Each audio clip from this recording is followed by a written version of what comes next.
first and foremost, it's that each donor has their own unique motivations. Every single donor in your donor database, or every single potential donor that's out there, has a very unique set of motivations. We can't just say every donor is like this or groups of donors are like this. There's an infinite number, well, 8 billion different versions of what those motivations are. And one of my professors used to say, when we talk about donor messaging, motivations and whatnot, Dr. Moskowitz would say, you can think about it from this overwhelming, infinite possibility that every donor could be talked to in a very different way.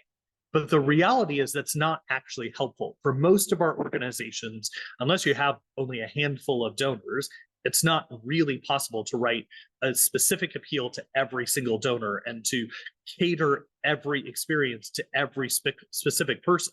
Instead, what we need to do is use the psychology, the science out there to guide us into a better understanding of donor types so that we can use that understanding to create engagement strategies that work for our donor groups. The most important thing to remember as we go through all of this, if you saw the conference presentation, if maybe you've downloaded some content already and we're going to go through this today, it can feel overwhelming.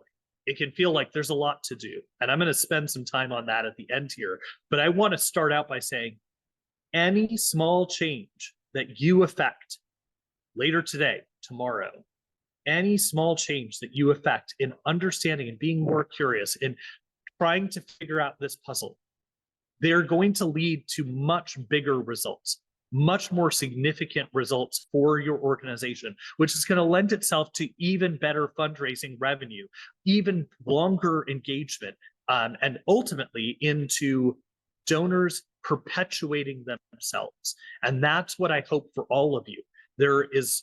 There's not a group of fundraisers anywhere that I speak to that feels like they have enough money and they have enough staff. Everyone is working under a tight budget, unlimited amount of time and resources that they can expend on things like this. So I absolutely appreciate you being here. I want you to go away from the session saying, sort of just like a buffet, I can take one piece of this and apply this piece and know that it will have a positive impact on my organization.